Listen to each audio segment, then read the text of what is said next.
All right, guys, we back in the flesh. We got another show for you, episode 2-1. That's a good number. You guys know that's Prime Sanders, no Ezekiel Elliott, Zeke the Freak. So we're gonna get this thing going one way or another. We apologize. We apologize for the delay. But I got my man, no other. DDP in the mix, man. What's going on? Hey man, not much, not much. Ready to get going here. Took a little longer to set up than I expect. Other than that, I think we're good to roll now. Indeed. So now we're rolling. For those who just tuning in for I'm talking about, the very first time. My name is Law Nations and DDP. You can go ahead and tell them what that means. DDP, Diamond Dallas Prospect. Website is thedallasprospect.com. Paying homage to my man Diamond Dallas Page, former WCW and WWF/E wrestler. Yeah, man. Dallas Prospect, your home for all things Dallas sports and pop culture. We're everywhere tonight, man. We're streaming on the Dallas Prospect YouTube, Law Nation YouTube. We're also on both Facebook pages for us. Big Game James page, Silver and Blue Nation. We also Dallas Prospect has a Twitch now, which I am brand new to. So yeah, where should we tell them to kind of consolidate for chat? Well, you guys can still go to the Law Nation's YouTube chat box. I just call it the chat box, the flame box, the yoga flame box. You guys can go there and you can see where I'll be commenting or responding to you guys' comments there. All right, a couple people here in the chat in the Dallas Prospect YouTube channel chat. We got Richie on the Beat TV from College Station. Got Sugar Daddy. Mm-hmm. Very, very nice here. Let me pull up as well some of the other streams here just so I'm not missing out on any of the chat thing. Try and keep everyone involved. I'm going to be monitoring the Dallas Prospect YouTube, and I'll kind of split between the show for the Twitch and Facebook pages as well. So consolidate in the comments if you guys want around Law Nation or Dallas Prospect pages, but we are live on these other streams as well, just to kind of broaden the audience and everything. Get the show out there and talk some Cowboys football. Cowboys all day, every day, even twice on Sunday. So this is what it is. I always like to give a shout out to the first person that laid dirt in the chat box. Shout out to Callaway, the best way. He made first and second place. And Savage Time, one of the best names of YouTube. He's actually third. So let's get this thing going, man. Yes, sir. Yes, sir. All right, so let's dive right into the first topic here for the Cowboys. We have the talk of Cliff Avril on Earl Thomas this week, talking about how not only is Earl obsessed with the Cowboys and everything, but how it wasn't even really a secret in the Seahawks locker room, which seems to suggest even before the whole hugging Garrett and telling him last season, hey, if you can come get me, which was, I think, Christmas Eve when that happened. Apparently this was already known before then, that he was more than interested in the Cowboys. And it's interesting to me because it's just like the story that won't go away, it seems like. You know what I mean? Like, Everyone continues to draw the ties for Earl Thomas back to Dallas. And at this point, it's possible, but I feel like if it's going to happen, it's going to be before next year. It's going to happen in the offseason after presumably this contract for him expires. What are your thoughts on that, Law? Well, I'm with the belief now that it's just kind of sort of like everybody loves to play with the Cowboys. They don't want to, they don't like to, they just love to. And it's just one of those things where his obsession, of course, we know that Earl Thomas is from Texas. He's been rooting for the Cowboys all these years. I saw the interview or the quick snippet of Avril talking about the aspect of he actually will leave a game after they play the game and go run to his TV to watch the Cowboys highlights. So that's kind of weird in a sense, man, for somebody to have that much passion, especially if they play for another team, and especially if they won and beat us too as well several years, when it needed to count. So Yeah. it's one of those things. I'm seeing a lot of people in the chat box saying that there's technical difficulties as far as buffering. We apologize, but we're going to keep it rolling, though. Yeah, if it persists, I'll just throw up the thumbnail for the video on that, and we'll roll with that. So let me check here.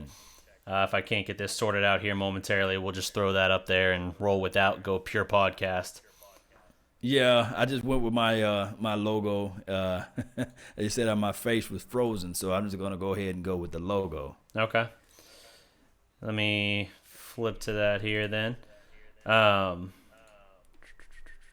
As long as they can hear us. Now, are you yeah, guys able to hear us? That's what counts, right? yeah. I And think that's all it is. Now I just gotta switch off the display capture for you, and we're good. yeah. And on top of that, guys, keep in mind we are also both on SoundCloud. Go to SoundCloud if you are traveling, you're on the road, and you want to get your Cowboys fix. Just go ahead and subscribe to us on SoundCloud. There we go. Now we got a pure podcast set up here for anyone who was having technical difficulties. That should be fixed now. So, That's just my cousin Murphy Law. yeah, Murphy, man, he haunts this show. It is He insane. does. It is insane the amount of shenanigans that guy gets into whenever we go live. So I'm curious here. Okay, so we are working all right on Facebook as well. That's good. The screen I was showing here was pulling up a blank screen initially, but pull it up on mobile. It's working. I just think this page didn't refresh or whatever. So all good there. Yes, indeed. Just imagine everybody. Every donation that you guys make help us out, help grow the nation. And then on top of that, too, as well, we ironing out the kinks. So when the real season come around, hopefully even by, let's say, preseason, this show will be off the chain, man. We Yeah. have all this stuff ironed out. Yeah, absolutely. Yeah, it looks like had some lag going on the stream there momentarily, but I think it's all sorted at this point, hopefully. So yeah, as I was saying earlier on the Avril thing, that's really interesting. If that's the case, what you were saying about how he'll check the Cowboy highlights, like run back after their game or something to check out the highlights. You forget sometimes with these professional athletes, like they were fans growing up. They have their teams, so even if they don't play for that team, they might still be pulling for that team as long as they're not the team on the other side of the 50-yard line. You know what I mean? Yeah, so that's why I'm like, come on, let's give us the hometown discount. Give us the $7 to $8 million a year type of deal. I mean, if you really love the team, I don't think $8 to $7 million or $7 to $8 million will hurt you at this point. I do know this is all about making the max money because football career span is like one of the shortest out of all professional sports out there. Yep. But if you really love this team and you really want us to host that Lombardi Trophy, go ahead and just say, hey, I'm willing to play for $8 million. Yeah, but that's the problem too. And what you just said, you kind of hit the nail on the head there. Because your career is so short in the NFL, you cannot afford to do that. Really, you are one catastrophic injury away, and that could happen at any moment from being done. If it's basketball, you might get 2-3 contracts, something like that. In football, man, you're pretty much, you don't know. You might get 2 if you're lucky. If you're a quarterback, maybe you get like 3 or something. But it's more of a crapshoot in football than any other major sport, where it's like you almost don't have the chance to risk it. Yeah, you don't, because if we look at it from here, they already talk about the concussions. We already see the aspect of the NFL changing the rules. I don't know what this football going to look like come the first week of the NFL or even preseason, because I think the kickoffs have changed and what you can do on the kickoffs and what you can do also in punt returns. It's just crazy how this ruling have changed and the lowering of the head. So we'll see. And I think what happened to as well, did the other guy, Chancellor, did he retire or he's still Chancellor did retire. He did. He officially retired. Yes. That was my understanding. His tweet the other day was like basically announcing his retirement. Now, unless there's something else to that I'm unaware of, I'm 99% sure that, yeah, he officially retired. Now, normally, when you have close, I guess, football player teammates, they might share the same agent. Do anybody know whether or not, does Cam Chancellor share the same agent as Earl Thomas? Because that can play a major role too as well. I honestly don't know. I could try and look that up. Yeah, Let me yeah. see So here. while you're looking that up, shout out to Killing Them Softly. That's another code name on YouTube. And Italian Cowboy, my brother, man. Thank you for tuning in too as well. Savage Time, he's in the mix. Daniel Stevens, he says buffering. Hey, we trying to work it out. Kelvin Meltdown, hey, man, hey, he's always in the mix, man. Shout out to you too as well. He said he just came here to troll earlier, so appreciate it, man. I love it. I love it. Q Mills, what's up? He called me the lawman. Hey, I'll take every name that throw at me, man. I appreciate it. Yeah, absolutely, absolutely. I'm curious, the people who are seeing the buffering, if they're joining in live now or if they're seeing from earlier when we started the show. Oh, that could be possible too as well. Yeah. Just hit live button when you jump in, especially on YouTube. We do have the ability to rewind, but pretty much to catch you guys up, we was talking about the Earl Thomas, his love affair for the Cowboys, and whether or not he going to take the hometown or the home team discount to come on over here and put that silver and blue on, because we know that silver and blue will look so nice with that Earl Thomas. And the last name Thomas too as well, that's my last name, so I know he'll look nice in that jersey. Yeah. Yeah, absolutely. Shout out to DJ Cobb and Ninja Nuts, man. They both saying that it's frozen solid, man. I mean, it should just be the thumbnail now, so if it's frozen solid, it should be exactly what it is. I don't even have the crawler on there anymore. Right. Well, hey, it's first time, first rodeo, who you have services by, maybe we can get a sponsor. Services by regarding my internet provider? Yes. Yeah, I got a spare who's not making me super happy right now. Spectrum. Hey, guys from Spectrum, if you guys ever hear us, hook us up with a deal because our internet is slow right now. Yeah, it's rough at the moment. But neither here nor there. We got some people that's saying that they can still hear us. So audio is good, Daniel Stevens. So let's keep it moving then. Yeah, absolutely. Mm-hmm. So moving on from that story here, what do you think? I saw an article the other day that was talking about 5 potential first-time Pro Bowlers for the Cowboys, and some of the guys that mentioned, I mean, we could do topics on really any of these guys, right? Because the whole point is none of them have made the Pro Bowl yet. And so there's an interesting conversation to be had about any of them. But the one who really jumped out to me was Jalen Smith. Could you see him taking, if he's 100%, a significant step forward to where, I'm not even going to say he makes Pro Bowl. Let's just say in the discussion for Pro Bowl. Could you envision him taking that much of a step forward after what was a pretty up and down rookie season, I would say?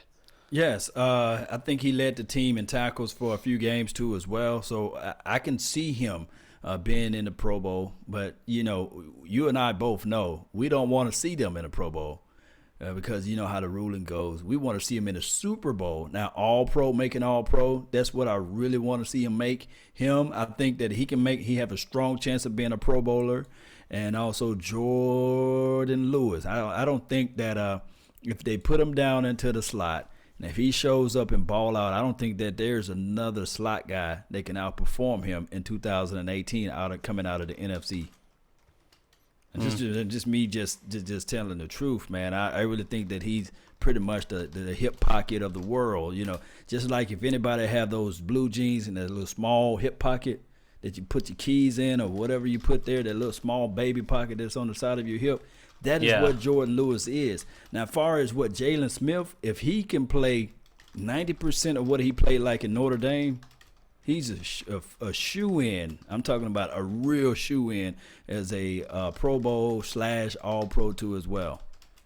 Yeah. I think he can bring a lot to it, and I think he's a good downhill linebacker. I still wonder a little bit about him in coverage, but that's something why like a Van Der Esch should theoretically complement him well. And, we saw at the San Francisco game last year, not at it like we were there, but we saw in that game last year, him just laid the wood on who's the quarterback for San Francisco, man. It was such a generic quarterback name, but I remember it sounded vaguely dirty. Or something like that. Oh, yeah, Beathard. but it looks Beathard. like a beat hard or something like that on the jersey, unless you've heard it said. Yeah, because I was talking about it like I think on a live stream after like a podcast, and I was like, I don't remember how they said it, and I'm afraid to say it how it sounds in my head. But yeah, Beathard, yeah, he laid him out. That was forced a fumble and everything. I think that's his. I mean, that was his first career sack. I think it was his only one to thus far. But yeah, you get that dude going downfield, that foot's not going to be a problem at all. Because if he's going downhill to the ball in a straight line, it's game over, man. And I always talk about when I say thank you for tuning in to the Low Nation Film Session. Take a look at his tenacity, the way he traveled and burst downfield with explosion. That's what I like to see with Jalen Smith. And guys, you guys going to see that. But like you said before, the only reservation that we have is him backpedaling out of his stance and covering out in space. So if he can tie those things up, and if he can show that he have the range and cover out in space better than what he did last year, then OMG. And you put LVE, and then you put also the other guy, number 50, Sean Lee, in the mix. This will be nice, and this is not me pumping it up. This will actually be a nice defensive linebacker core. Yeah, absolutely. And I see here in the chat some people bringing up the tight end position as well for the Cowboys. Yeah, that is absolutely a question mark for them. Right now, I would say it seems like Blake Jarwin's probably the guy. Jeff Swaim is the longest, I think, tenured guy at this point. Even in his case, you're talking about a guy with maybe 20 catches at best in his career, and that sounds really generous on my part now that I say it out loud. If he's got 10 catches, I'm surprised. So yeah, their tight end position is absolutely very novice right now. I think Blake Jarwin, of what they have, is the most ready right now to be a starter, most complete ready guy to be a starter. But I do like Dalton Schultz a lot, and I think he could absolutely be a very good tight end in time. I just think as a rookie, he might just be a guy who is a solid blocker, and if he makes a couple catches in a game, you're like, oh, hey, he did do something else. So, and I don't even want to get into Rico because that's just such a Pandora's box anyway. Yes, Rico has the physical skills from the eyeball test. You know, an eyeball test don't win you games. And somebody was saying earlier, I think they mentioned, not in the chat box, but to me earlier via like one of the messaging systems, and they were saying that hey, you're a fool if they cut Rico. Like I'm making the decisions. But the thing is, when you look at the roster and you look at Schultz, you know for sure he's going to make the team. Because 9 times out of 10, if you draft somebody that high, I think he was like, what, a 4th round? What is it, 4th or 5th? Schultz, 4th. Schultz. 4th, I believe. So you draft him 4th. Yeah, I think he was 4th and Mike White was 5th. Yeah, so nobody's going to, they're not going to bite their tongue or cut their nose off to spite their face. So he's going to make the team, Sure. And I hate to say that, for just giving somebody a position. But he's making a team, and then you got a Blake Jarwin, and you have the Swaim. So this is the thing. Can the other guys play special team, and can you block? Those are the major things, because I don't think that on a 46 roster that you can have just a specialty player just for the end zone. And you just got to realize this too as well. Jamez Olawale, he have H-back skill sets, meaning that he can run routes, he can run out in space, he can actually be your quote-unquote substitute tight end out in certain packages. So you will not cut your legs off from under your feet by just saying, okay, I'm going to get a guy that I know that can play 1 or 2 snaps a game. You're just not going to do that. Hell, I would rather for them to even when they get to the money zone, line LVE up and tell him to run a dig comeback route or something like that. If you just want to get creative in that aspect of it, just for somebody from physical talent of catching the ball. Yeah. So it's just one of those things where we all collectively we want to see Rico because of his size, 6'7", 6'8" guy that could run pretty good out there as far as a tight end. We want to see that out there because anybody who got Madden, anybody who got any of those football games, you can just plug Rico gathers in and he will run the route that is on the computer screen. But in real life, it's not like that. Yeah, no, absolutely. And I think with Rico, man, it's it's almost too much too soon for him. Like we look at it and we're like, man, this is year 3. They either need to make it happen or they need to move on. And that's probably true. But we're talking about a guy who didn't play since middle school, and even with all the athleticism he has and the ridiculous plays he can make, it's kind of the fundamental stuff that continues to elude him. And like that's recognizing coverage sometimes, audibles, blocking schemes, and things like that. And you can't risk getting your quarterback or your running back killed just because you're not able to do it. That's why even with his athleticism, they struggle to really put him out on the field. And to a lesser degree, now this wasn't a case of the guy not knowing it, but we saw the same thing with Escobar, a guy who was not a good blocker, and as such, they never found a consistent role for him in the offense. That and the fact that Witt never came off the field, but that was a second-round pick that went absolutely nowhere as a result. And then everybody, when we talked about Dez Bryant leaving the team because Tony Romo was not even there because of his injury, you can throw in the same argument because if Tony Romo was stayed healthy, then we might see a different Escobar out there because I think Tony Romo was able to give Escobar the ball several times in his short time when he was playing with Tony Romo. It's just that one thing that we know for sure, when you see Escobar, number 89, when he played for the Cowboys, run out there, you said, okay, we all know that that's a passing formation. That's a pass play. It tips your hand on what you're trying to do. And remember, I always tell people football is chess, not checkers, right? So it will be the same situation when you see Rico out there. You can already tip your hand and say, okay, they finna pass this ball. Let's go ahead and sit on these routes. Yeah, absolutely. Let's see here. So that's some good topics, guys. This is real good stuff, man. Yeah. OG Kush, Cali, 2K, that's a long name. 2KS, for them boys, is talking about the defensive tackle position still being a huge need for the Cowboys. How do you feel on that? I actually like what I've seen and read so far about Jihad Ward and how he's kind of fitting into things. Oh, man, I saw an Instagram clip. I wish we had the ability to drop it into everybody so everybody can see it.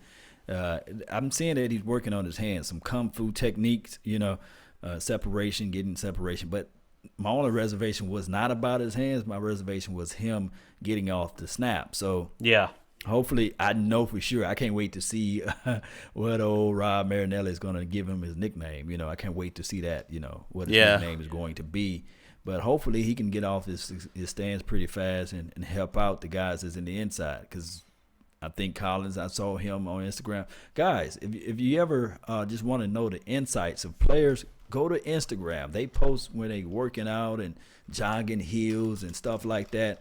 And I saw actually not La'el Collins, but Malik Collins with a boot on, running hills, jogging, saying, hey, I'm going to be game ready. I'm going to be ready by week 1. And I'm sitting there saying, okay, him, Jihad Ward, and then you throw in D-Law and some tacos out there.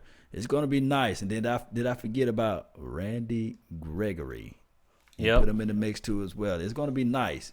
Yeah, I'm really interested to see what he can finally do now.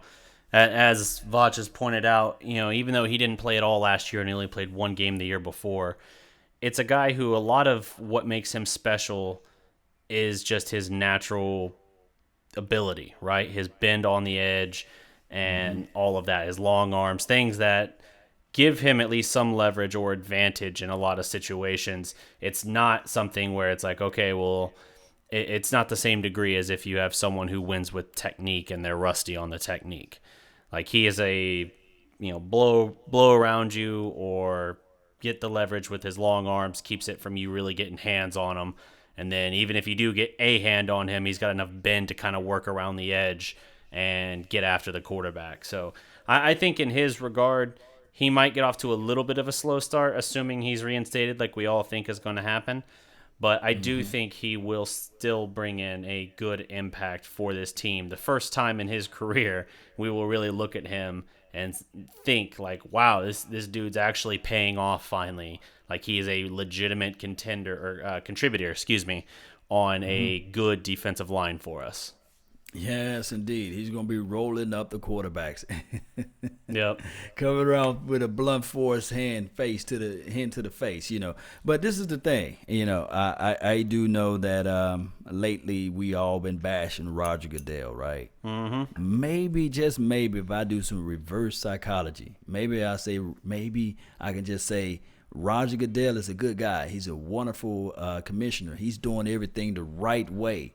Maybe our fortune can change because I guess me dogging his name and trying to say the same thing over and over again since he's been enshrined as the commissioner, commander in chief, the jury, the grand was it executioner and all that, right? Yep. Maybe if I can just change it around and say he's a real good guy.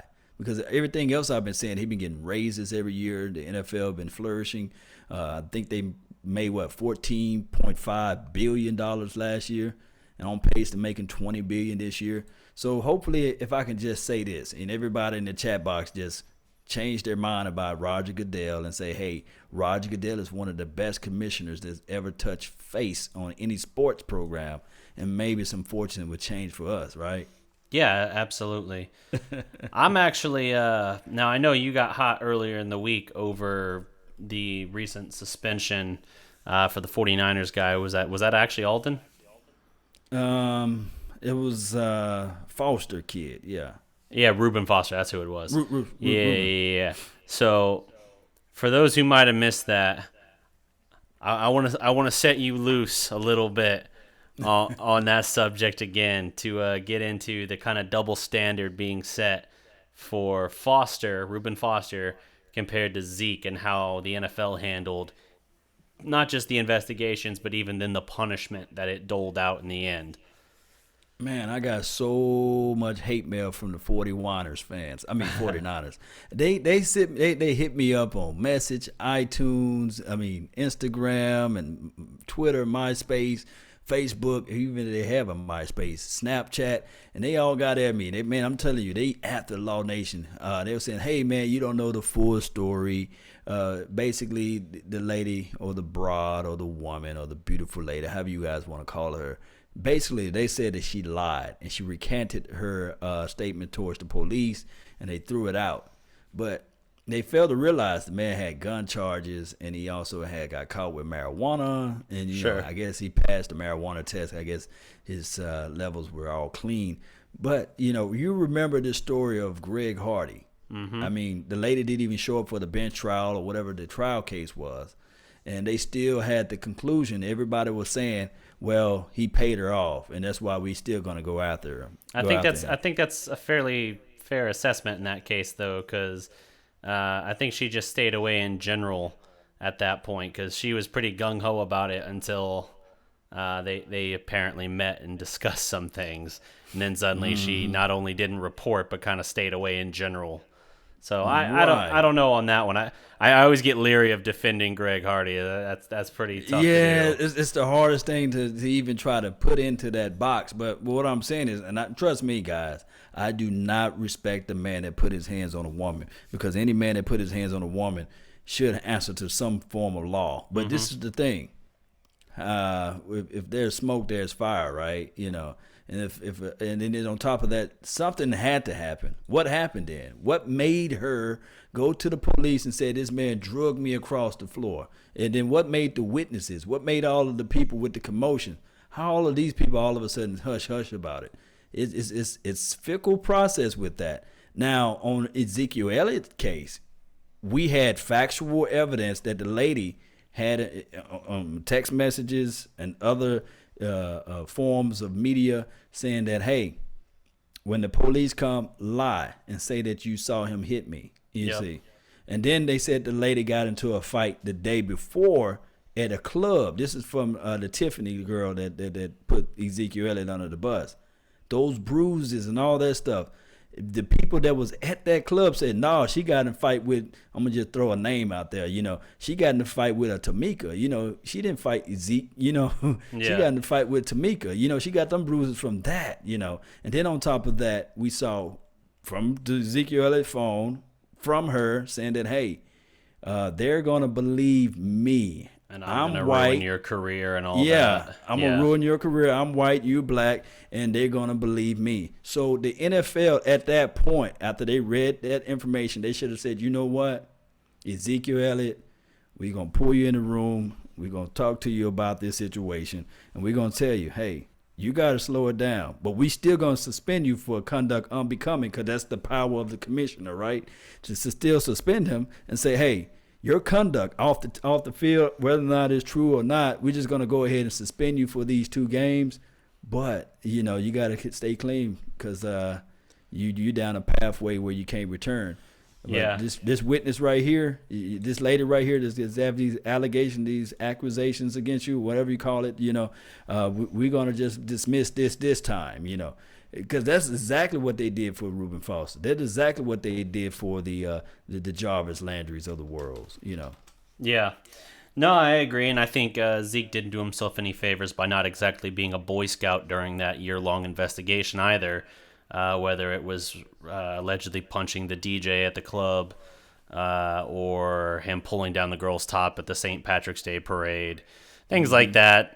It just kept him in the public eye in a bad way.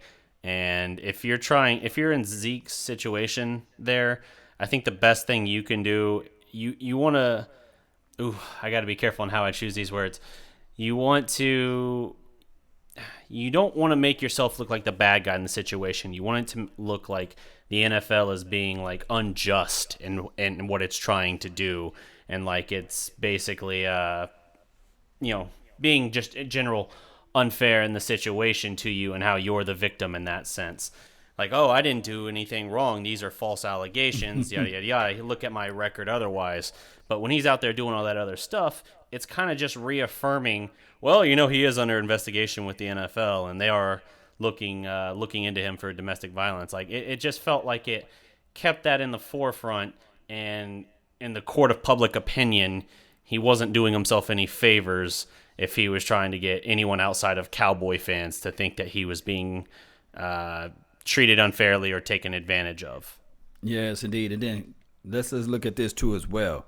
If you go up public records and you type in Ezekiel Elliott, you can do that, guys. Everybody that's in the chat box and everybody who's at Facebook, Twitch, and whatever platform that we may be on, you go to public records and just type in Ezekiel Elliott. Depending on what state you are, you have to pay probably $5 or $10. You won't see an arrest record for Ezekiel Elliott. But if you type in Reuben Foster, I guarantee you, my bottom dollar, you will see an arrest record. So, or if you would rather take our word for it, you can just give us the $5 or $10. There you go. And thank you for making the donation. Yeah, Patreon, Dallas Prospect. Guys, go there. Or hit up the super chat. Actually, I think you got the super chat. I should be getting that soon, actually, hitting 1,000 subscribers. I got to apply for monetization on the channel. So once that's hopefully approved in a week or so, I'll actually have that feature as well. Hey, guys, man, check out the Dallas Prospect website too as well, and the YouTube page. Hey, the guy put in a lot of work. This stuff is not free 99. This is a lot of labor of love and a little sweat equity put all into one. So This stuff is not easy. Really talking. Yeah, real talk. Yeah, man. And of course, I showed you the thing. I made it's just a stupid, silly video or whatever, kind of commemorating the 1,000 subscriber thing. But because fair use doesn't apparently exist on YouTube or Facebook anymore, I had to just post it straight to the site. So for any of you who actually have interest in that, there's a link on the site basically for the 1,000 subscriber special or whatever. It's like 2 or 3 minutes, totally just a silly, stupid thing, but I got kind of angry when it was blocked or whatever initially. So I was like, you know what? I'm just gonna put it on the site. I don't care. Not as many people will see it there, I guess, but whatever. I made the video and I wanted to commemorate the milestone. Damn it.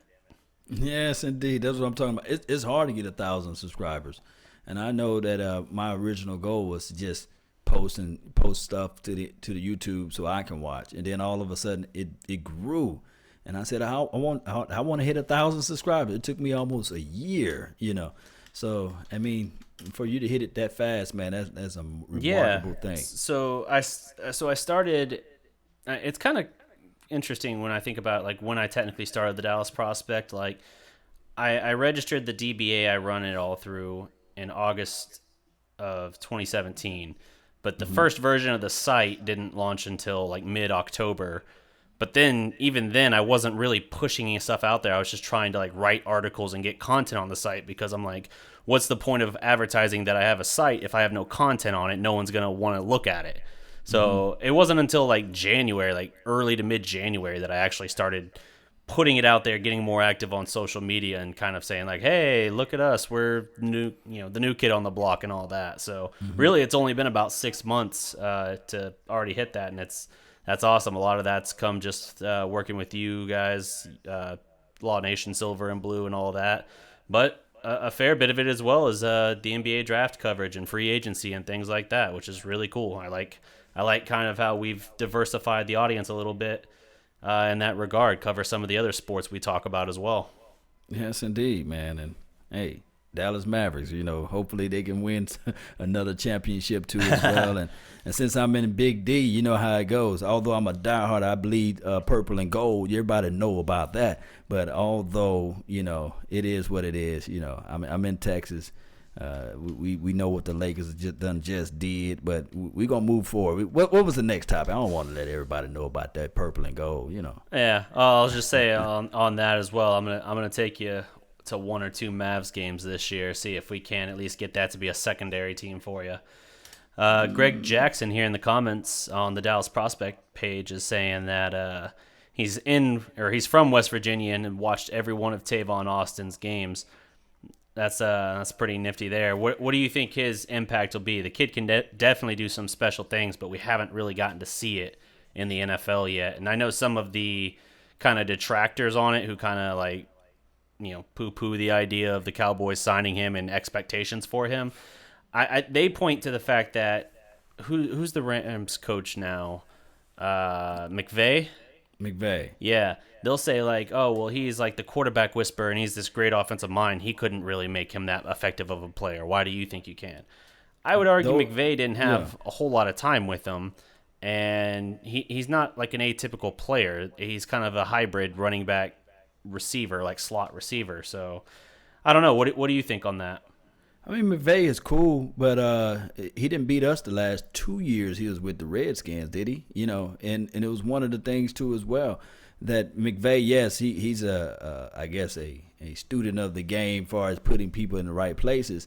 But you guys know that the Redskins had Chris Thompson, right? And he didn't make this guy just like lights out. And all of a sudden last year, Chris Thompson for the Redskins blew up and was doing all type of remarkable things. So, I mean, we can always point the finger and say, well, Tavon Austin is washed up. But he had Fisher, Yeah. He had Fisher. Fisher is the he had a lot of bad years with bad Ram teams. I mean, he's dynamic. If you get him in the open field, he can make some stuff happen. There's no doubt about that. The question is just how creative can you be getting the ball to him? And that's what worries me in this scenario, because that is not the offense we run. We are not a creative offense. Now, hopefully, they'll be more creative this year, knowing what's on the line as far as their job security and all of that. But, man, I feel like we have all these guys. I shouldn't say all these guys, because our receiving core has a lot of questions too, even though I think they'll be better than people expect. You got a guy like Zeke out there. You got a Ferrari, and yet you keep him only under the speed limit a lot of the time, it feels like. You know what I mean?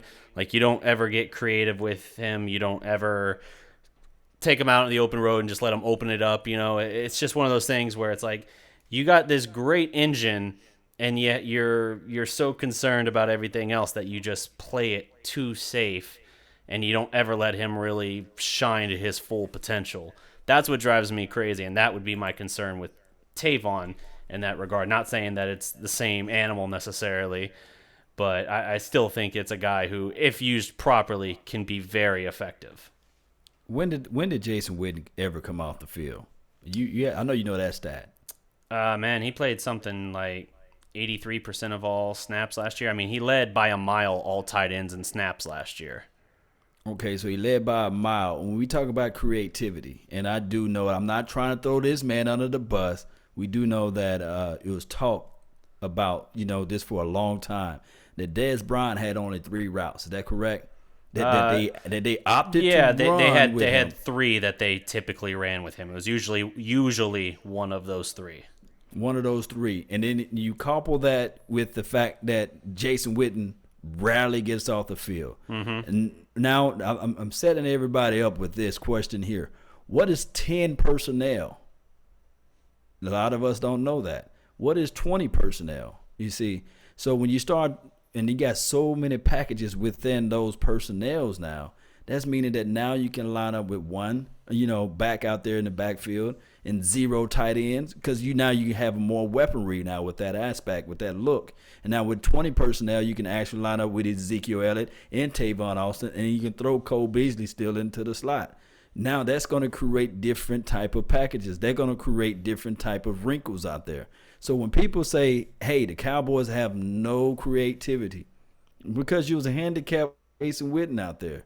Yeah. There's no way that you're going to take old Reliable off the field and say, okay, we're going to run this 20 personnel with Switz and Cole Beasley last year. You just was not going to do that, So now, although we got Switz gone, but now you got a Tavon Austin, an explosive guy. You can throw in the mix of I'm about to say Kellen Moore.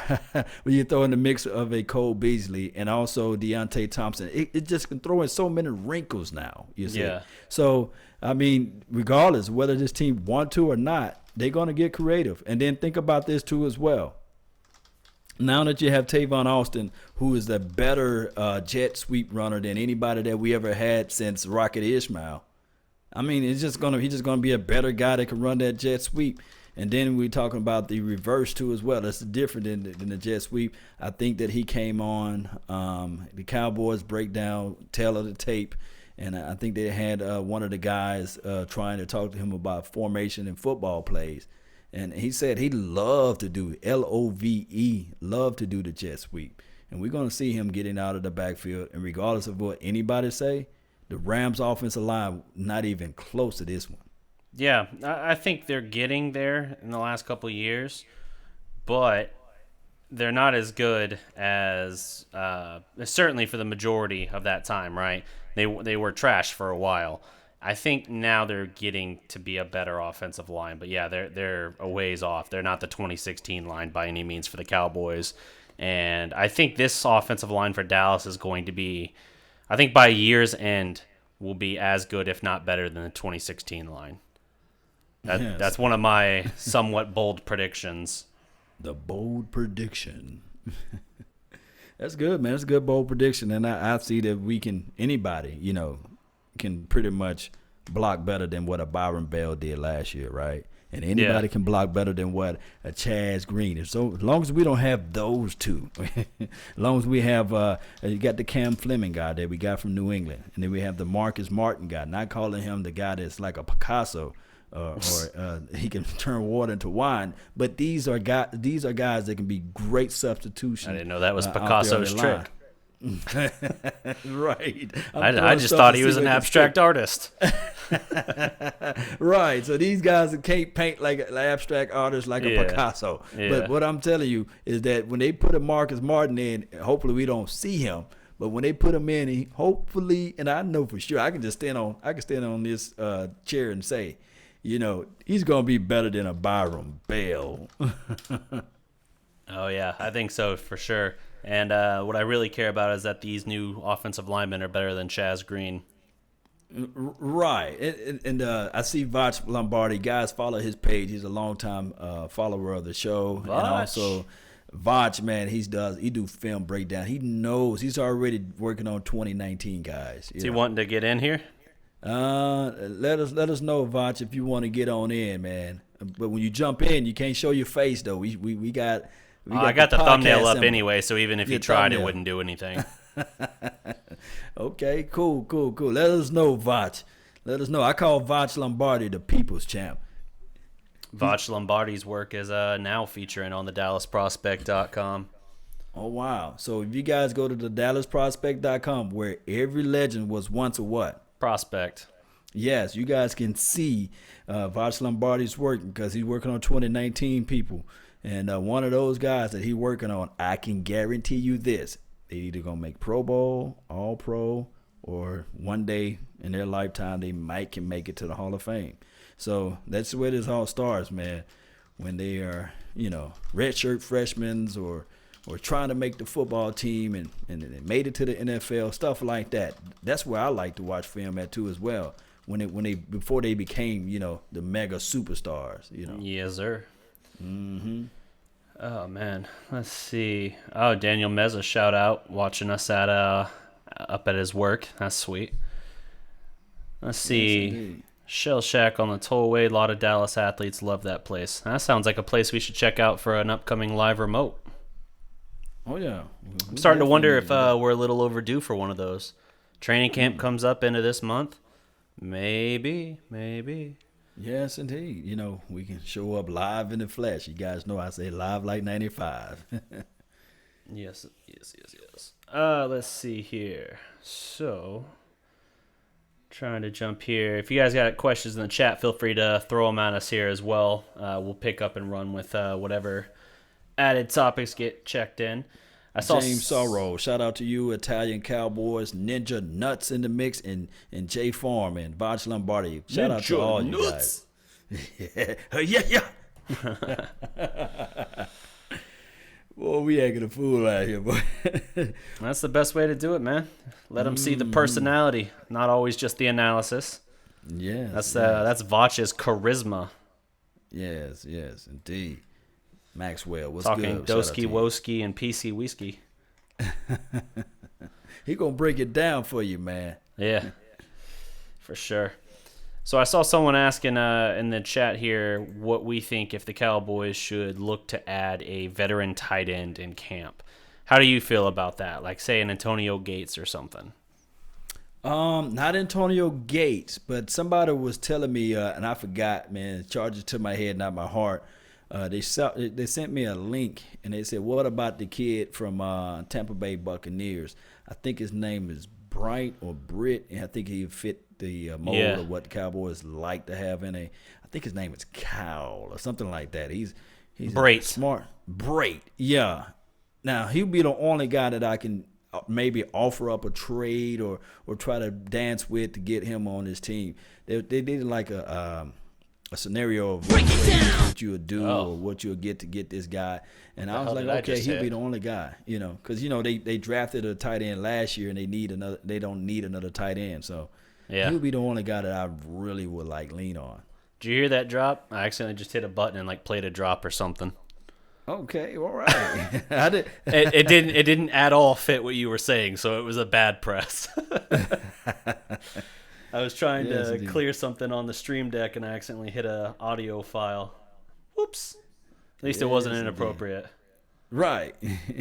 Like, he needs some milk. Yeah, I used to have that drop. Here's the one that producer G likes a lot for Silver and Blue. I want me some glory hole. Jerry Jones, I want me some glory hole. Don't we all at this point, boy? We about long overdue. Yes, we sir. Sam Cooke, a long time coming.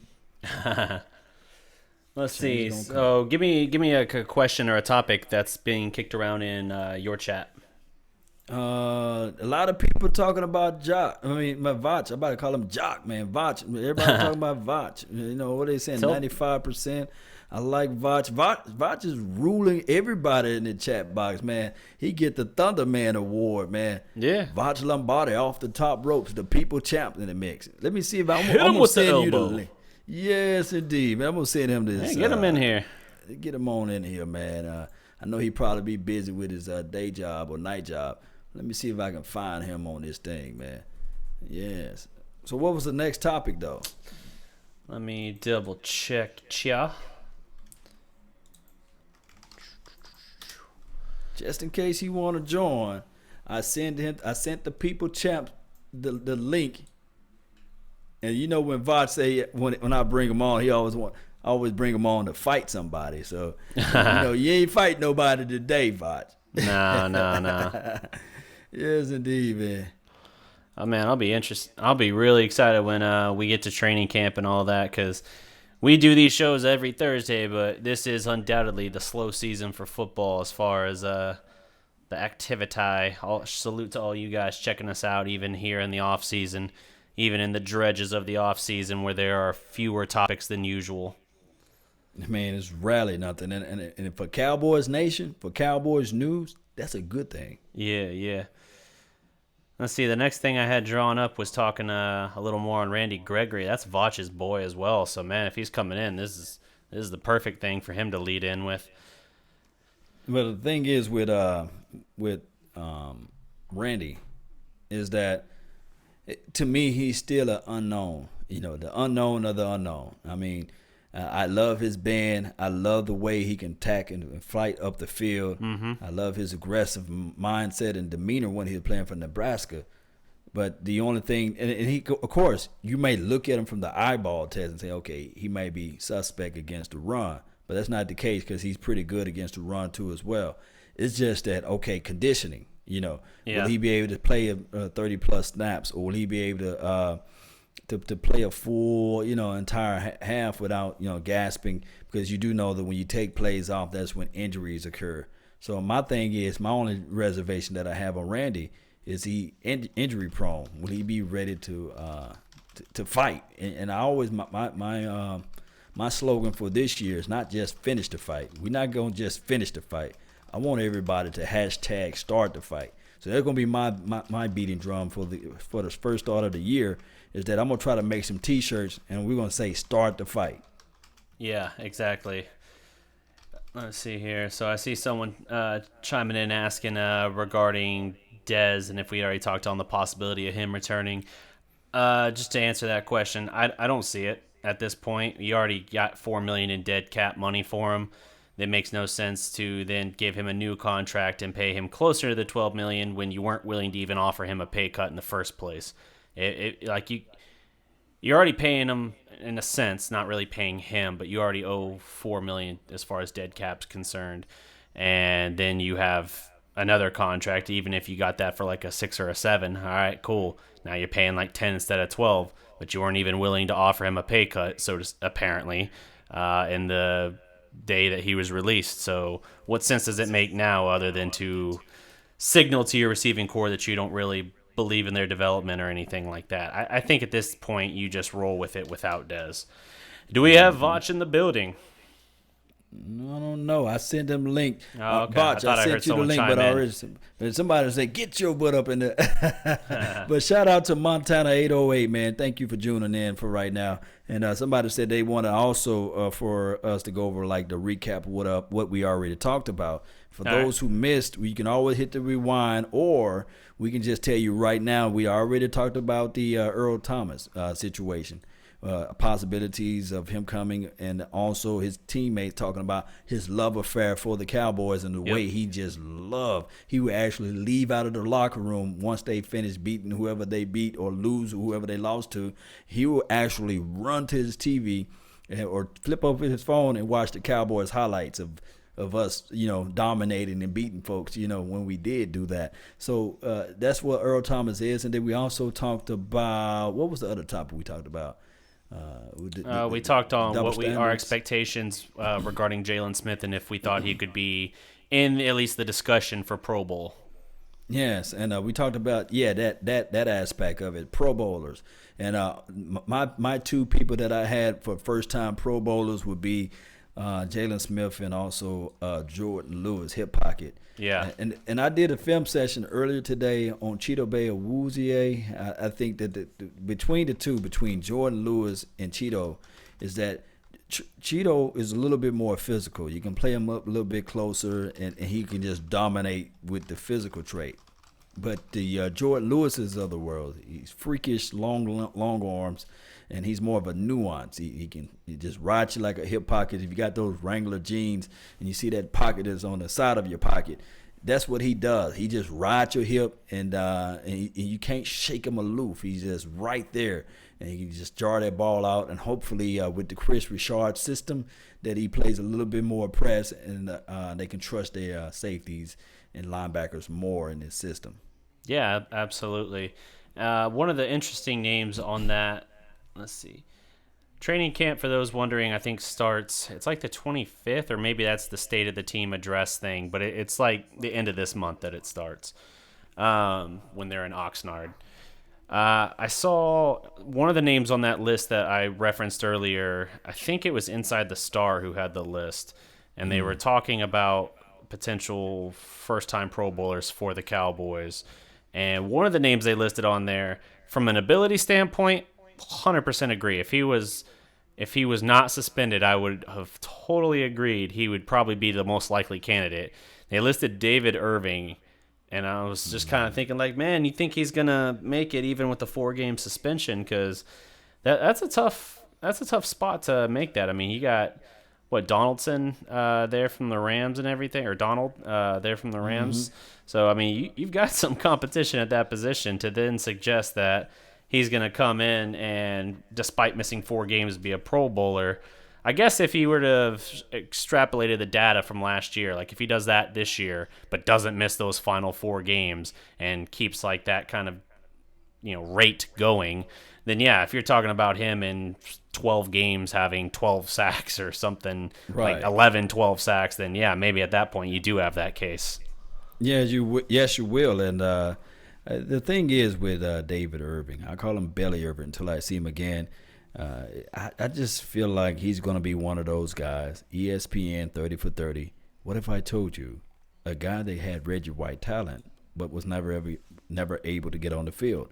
That sounds like something that they will have a special for David Irving if he can't get his mind together. And then I do know that with the Pro Bowlings, I think they got some type of ruling if you're suspended for any, I guess, transgressions that you're not able to participate in the Pro Bowl. I think that that's maybe a ruling where he's not going to be able to participate this year, even if he just goes balls out and get like 12 or 13 sacks this year.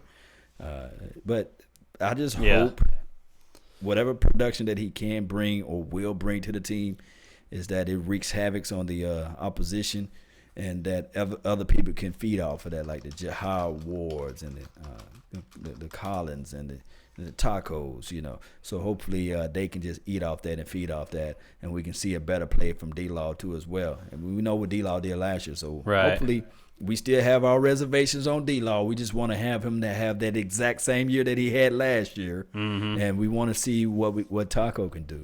Law, with your voice, I definitely have some ideas for different kind of content we can do from time to time. Kind of like not a mockumentary thing, but like a kind of like fake trailers for type stuff. Absolutely can do that. Just a way to kind of infuse a little bit of humor and kind of get at the same time a little bit of our commentary viewpoint analysis. I'm currently working on one on a Mavs front, but absolutely seems like with your voice would be perfect to do a couple with the Cowboys. I'm gonna have to think on this. No doubt. And hey, pump the brakes. Everybody stop what they're doing. Oh man, we got a special guest in the house. I'm talking about your brother from another mother, no other. And I'm talking about the people's champ. Go ahead and tell them who you are, man. Yo, real fast, man. Y'all already know who I am. But let me just say this, man. J Farm in the comments. J Farm. I don't even want to say your name wrong. J Farm D. You know who you are. Salute to you, fam. Me and you have had plenty of conversation across the Dallas Cowboys community in different chat boxes on my show, Law's show, this show, Mark's show. Let me tell you something, dog. We're not just finna come in here and throw salt on Randy Gregory, okay? We just ain't finna act like Randy Gregory is just flat out trash. Now, if you want to say that the young boy was unproductive, he came out, did his thing in the preseason, did damn well in preseason, hurt his ankle versus the Giants, come back in a few weeks, kind of rushed back in my opinion. Then he had some games where he had tackles. He didn't get sacks. He didn't get those numbers, but he had some tackles, but he wasn't as productive as he could have been coming off the injury. Then he gets hit with suspension. Now, we're not going to say Randy Gregory's trash. If you want to call him unproductive because he ain't got the numbers, do your thing, famo. But you say you looking at film, homie. This Voch Lombardi, that's Law Nation. Look, if you watch the film, you don't see trash. You don't see trash. What the homie that just whooped Chaz Green in Atlanta, Adrian Claiborne, I could look at him and see his production, but that ain't elite defensive end play. He was just productive. Randy Gregory got bend. He got hand placement. He got huge ass hands. He got body contortion. I ain't saying he the best. He got burst. I'm not saying Randy Gregory's the best, but he's a mile away from trash. Man, Let's just chop that down a little bit. What up, y'all? It's Vash Lombardi. What's happening, y'all? coming in with off the top ropes, man. I ain't mad. That was Macho Man Randy Savage off the top rope. I ain't mad, but let's be steadfast in doing our homework. You can do homework and not be steadfast in it. Let's really understand what we're looking at when we look at it. Now, I could make a video. Me and Law could do a combination type video if that's what the people need. I just need y'all to say so we can kind of make this work like we did the whole David Irving situation. But let's not call the little homie trash. That makes my neck itch a little bit. That I don't like how that feels. You see how everything is elevated now, man. And I'm telling you right now, Vaj, man, you are the people's champ, and the people are gonna speak. What's that guy that beat the hell out of Batman on that Batman Dark Knight? What's his name? Bane.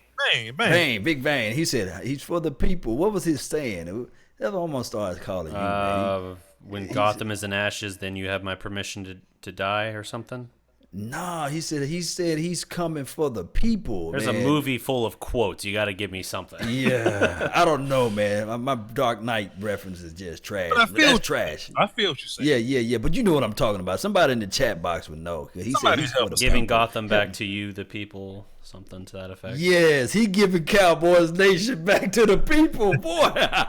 And look, man, they farm the homie. That's the homie. He's very supportive. He's put a lot of views into this community as a whole, on all the channels as a whole. Salute to him. But just some fruitful conversation. I just can't let that fly though, bro. Not gonna J Farm, man. Shout out to Cedar Hill, man. Salute to him, man. DDP, what's happening, man? I ain't mean to just come in, and not talk to y'all, but I just had to get that off my chest. What up, Law? What up, y'all? Man, I'm nothing fine, much, man. Nothing much. Let me see here. Trying to find that exact Bane quote, but the problem is if I play it, they'll hear it on the stream, but you guys won't hear it how we're set up currently. That's all good. But hey, Vaj, man, I don't know if you don't know, man, but we are live on Facebook. We live on Twitch, MySpace, Snapchat, Phantom, man. We live everywhere, man. In YouTube and even on DDP page. Man, we everywhere, man. We universal around here. Wow, man! Thank y'all for having me, man, and putting me on your platform and letting me bring my energy and hot takes to the building, man. Thank y'all so much. Yeah, no trouble at all, man. No trouble. Always happy to have you on. 100%. What's on the docket tonight? What we running up in here? Well, man, let's see. I got a good almost, huh? Yeah, I got a new topic for you guys. What do you think the chances are of Taco Charlton taking a leap forward in year 2? When you say leap, you mean like a jump, like looking like the first round pick production a lot of people were expecting last year. Body contortion. He ain't got that.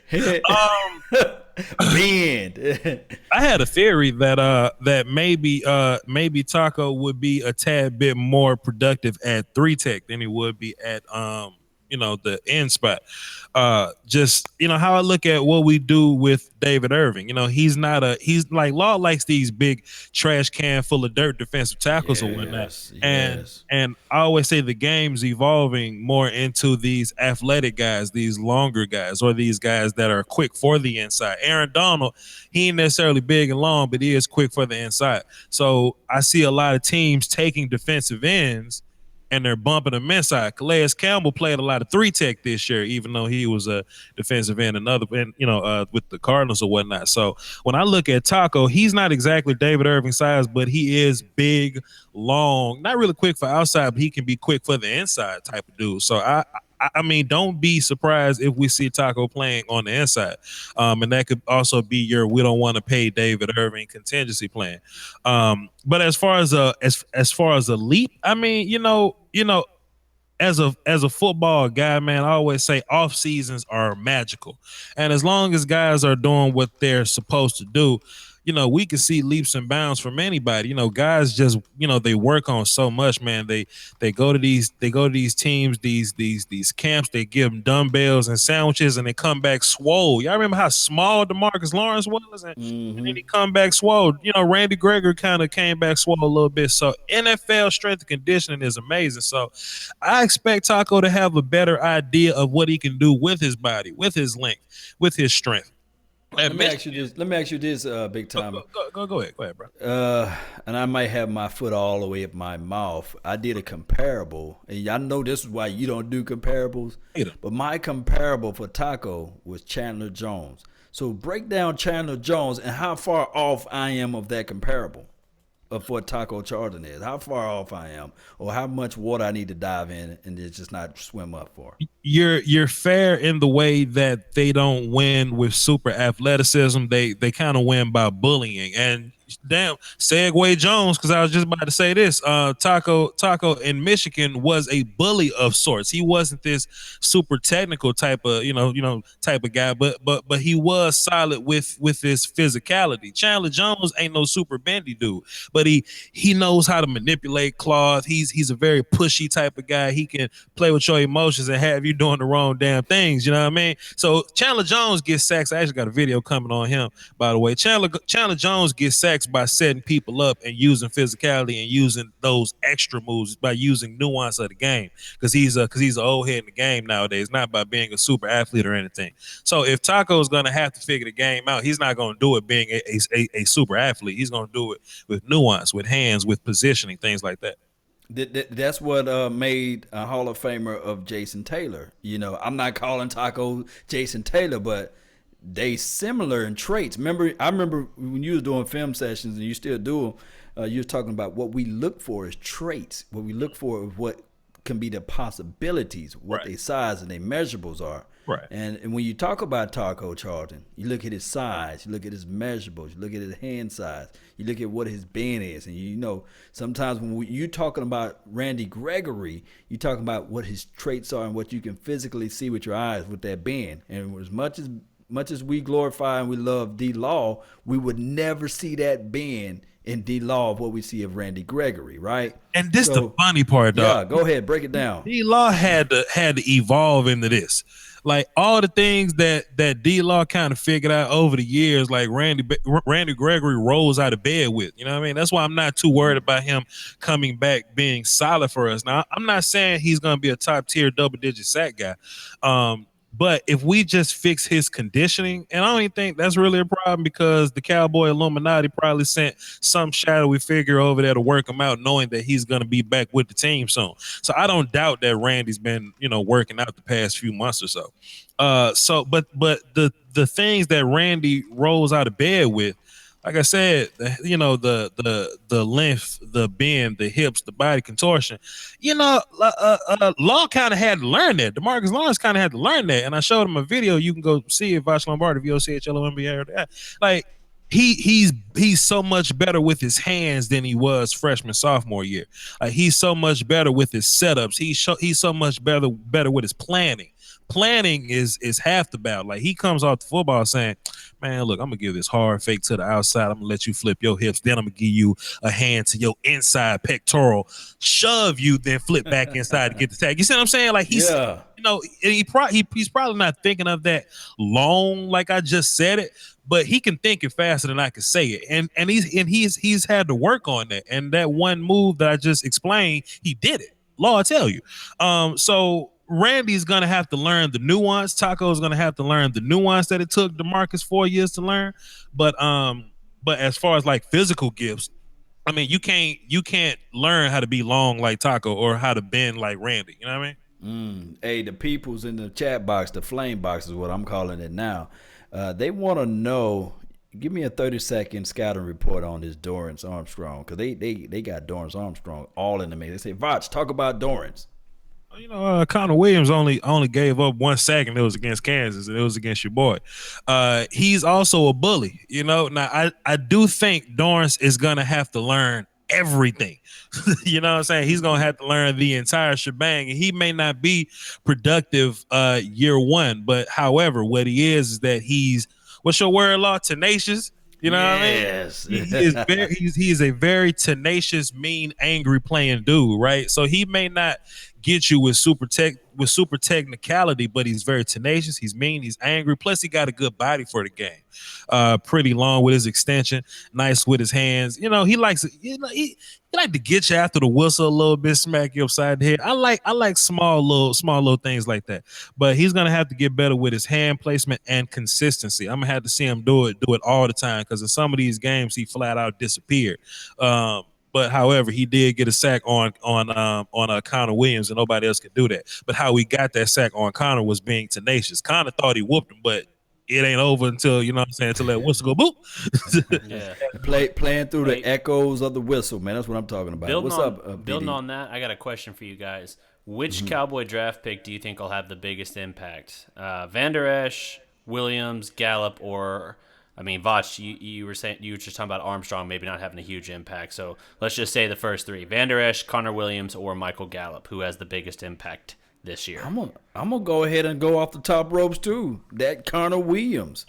That Connor Williams is just mean, nasty. Vach Lombardi did a film breakdown, an excellent film breakdown. Shame on anybody that's in the chat box that never saw that film breakdown from Vach Lombardi. But this guy is nasty. He will not let you up off the ball. When he gets you down on the ground, he's gonna bury you. He's gonna put you 6 feet underneath. So I think that he's the most valuable piece that we have out there as far as what we drafted, because now he elevates everybody on that line. And I do know that he's a rookie. I know that people want to come at me with all this hate mail, but but think about this: we are run first team. So anybody else we get is just allegory. This guy right here, Connor Williams, Ezekiel Elliott, that's his best friend at this point. Him and Travis Frederick and anybody on that line. Yeah. Because now he can run to that left. What I think gives him the advantage as well. I mean, not only just being a starter, but he's part of a unit that is like the focal identity of the team. And if assuming the offensive line plays like we think it will, we think that this is a better version of the line than we had last year. Not necessarily 2016's version yet, but better than last year, I feel. I think that gives him an advantage, and the fact that he's playing on the inside, it's not as demanding of a position necessarily as some of these other guys. Like Gallup, he's in a situation where our receiving core has a lot of question marks surrounding it, specifically where the big play is going to come from and all of that. You know, the perceived absence of an X-receiver. So he's at a little bit of a disadvantage. I think Van Der Esch will make a lot of tackles, but you also have to expect he's going to have some limitations as well early on just because of the different responsibilities associated with that. So I think Connor Williams has the advantage, but I also do legitimately think he is the most primed in terms of a physical prospect and everything to have the immediate biggest impact in 2018, 2019. Yes, indeed. Man, look. One thing you can't teach is temperament. You know what I mean? Mm-hmm. And Connor Williams is the walking. Lord, give me a word for he is this. You know what I mean? You Lord, give me a word for it don't get no better than Connor Williams when it comes to this. Give me a word for that, Lord. Medieval. Whatever. Like quintessential. Thank you. Yeah, there you go. I'm a football guy. I'm not an English teacher. Look, man, he wins most of his blocks because he wants to destroy people. You know what I mean? You know, you ever heard of, see these reports about these guys and they be like, oh, I don't think he loves football. I don't think he's nasty enough. Connor Williams loves nothing more than to put somebody in the grass and lean forward and whisper in their ear and tell them, I'm going to do it again next play if you don't fix this. You know, like he'll do this. He's mean. He's nasty. He's strong. He has great hip flex. He did I say he's strong? Did I say that? Yeah, you said he's strong. And then he's a pretty boy too as well. No homo, but he's a pretty boy too. He gonna look pretty out there knocking you down. Look, then he's in between Tyron and he's probably like the fifth best guy on this offensive line, which is wild. Indeed. Man. And to be fair, like prior to his injury, he was gonna be the best tackle in the class. I say 2 years ago. Now it just happens to be that this last class was godly at guard or whatever. Quentin Nelson, Hernandez, Right. Isaiah Wynn, and that. But Connor Williams is the real deal in my opinion, and he's going to be on this team in the long run. I love Michael Gallup, but he's not going to be on the field all the time. I think there's going to be heavy rotation at receiver. Van Der Esch is going to play, but it ain't like he's going to be Sean Lee day one. Connor Williams is going to step right into this damn infinity gauntlet. He's going to walk straight in day one, and they're going to demand something from Connor Williams, and he's going to love to deliver it. I can't wait to see it. Yeah. Yes, indeed. I Hey, think you know so. how I you think eat so. your vegetables and you eat your steak and your main course meals? That's what Connor Williams is. And then what the other guys are, the supplements, like the vitamin that you take. The vitamin is never going to be more than what that steak meal is going to be. So that's what Connor Williams. Remember, I did the video on the core. I said what we need to do on this draft is focus on the core. And I was all hell bent on Will Hernandez. But hell, give me Connor Williams, I'm okay. Don't get me wrong, man. I love Will Hernandez. Now, let's not get this mistaken. However, I walked into this draft thinking Connor Williams was a tackle and that he would never get to 50. Well, we looked at him as a guard and he made it to 50. So I'm elated to be able to get that level of talent. At the back end of the second round, in the middle of the second round or whatever. So I love him to death, man. But True. it ain't really close. Dalton Schultz too. If I could just shout him out real fast. This run first offense, and Dalton Schultz may have his question marks as a receiving tight end, but as a run blocker, please. Bashanene, like he's top tier as a run blocker, so he's gonna have an immediate impact too if he beats out Jarwin and Schultz. Right. Schultz got the Superman chin, man. He gonna do this thing, man. Hey guys, we are starting to get up against it on time. Let's see, what's something real quick we want to go into before we head into the send off? Y'all call me. Oh, man, and look, man, I just want to say this right now. Vach got a saying. It's three things, man, that he looked for out of a player. And he can tell you right now what are those three things. He got it on his T-shirts and everything. And I want you guys to go to his page and get one of those T-shirts because we're going to be at these training camps, and we really want to see – we want to be able to give one of these T-shirts to one of these football players. Wow. Man, tell them what the three things are, man. Speed, strength, and ass whoop. You need all three of those. Those three things are more important than food and water and shelter. Is better than all those things. You got to be able to play fast. You got to be able to play strong, and you got to have the temperament for the game. You got to be a warrior, man. What you say, Law? The mentality. You got to have that warrior mentality, man. Have it, man. And ass whoop is a part of that, man. Going back to Connor Williams, he could whoop you and put you on the ground. You're not gonna get back up. Yeah, That's what we want. We don't want to see nobody at the Cowboys jersey helping anybody up. And remember, I don't like to finish the fight just alone. I want us to get out there and start the fight. That's what we want. Yeah. Savage, man. What you say about Jerry Jones, mama? What you? Yes, indeed. So you want me to wrap it up? Not Big Game James. Shout out to Big Game James. Shout out to Silver and Blue Nation, Producer G, and who else we affiliated with? DallasCowboys.com. Shout out to them. Computer. Yep. Shout out to you, man. Don't forget to Mark hit me Holmes, hit whoever out of that group. Koye too as well. Mark Holmes, Joe Boo, and Foots the King. Somebody tell Derek Eagleton if he wants better ratings on his online radio show, to come get these YouTubers, dog. We'll fix it up. Don't worry about it. Hey, bro, did you see that? What's this guy? He tried to do a film breakdown. I think his name was Eaton. Don't crucify me, guys, but he tried to do a film breakdown with Nick Eatman. Yeah, Nick Eatman tried to do a film breakdown, a film session with Tavon Austin. It was the funniest thing in life. He didn't have a clue, man. Broadus is there for a reason. You know what I mean? Nick is definitely not football guy, but whatever.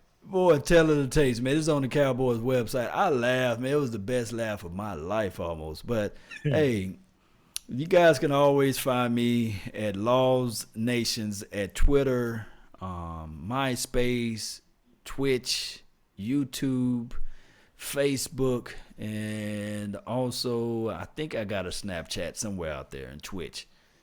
I'm impressed Let's you go got a for it. MySpace apparently. Yeah, I keep the MySpace rolling. Even Black People's Meat, man, and Black Planet. Shout out to them too as well, man. That's like the Black Planet. I'm just fooling with y'all, man. But yeah, guys, follow my content, man. I did a film session on Cheeto Bay Awuzie. Woo! Yes. Yeah, I think that his ability to just be aggressive, that tenacity, the way he fights out to the ball, pursuit and crash upfield is everything. So I really think that year 2 and beyond with Chris Richard, we forgot to mention and talk about Chris Richard. I really think that the playing the people 10 yards back or 10 years back off the line, I think that's going to stop and cease and desist. And I think that we're going to have a better team. Whereas I like the aspect of Chris Richard saying, hey, we want accountability and dependability, and we want our guys to have the opposition to think before they pass. So I really love Chris Richard's temperament. Yeah. Yes, sir.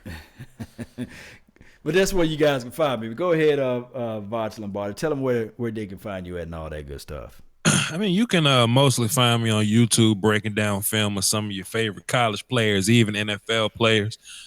We doing the 2019 season. It's a quick look season right now. So, the Ed Olivers, Joey Bosa, little brother. I just dropped some film on those guys. So go over there and check that out. Also, it's gonna be real heavy Dallas Cowboys in the season. So I'm gonna try to get at least 2 Cowboys film sessions out every week. So it's gonna be real heavy over there. Follow me on Twitter as well. Voch Lombardi, VOCHLOMBARDI. Thanks for having me, y'all. Salute. Yes, Yeah, he don't run nor hide. And tell him what's more important than water right now. Ass Let me just say this, y'all, man. Let me just say this, man. Everybody, all these big head organizations or whatever, they're funded by something, whether it be the ESPNs, the NFL Network, even DallasCowboys.com is funded by something. But if you want to support the small business, like there's big business, the corporations, you know what I'm saying, the Illuminati types, but then there's the ones like us that's always gonna give you the real, the ones that's gonna relate to you on that human to human type level. I was just having a conversation with Jay Farm in the daggone chat box. Now you hear my voice, you know what I'm saying, because the conversation with y'all actually matters to us. And the only way we can keep this thing rolling, to keep this community moving, to make this Voltron robot as big and strong as we possibly can, that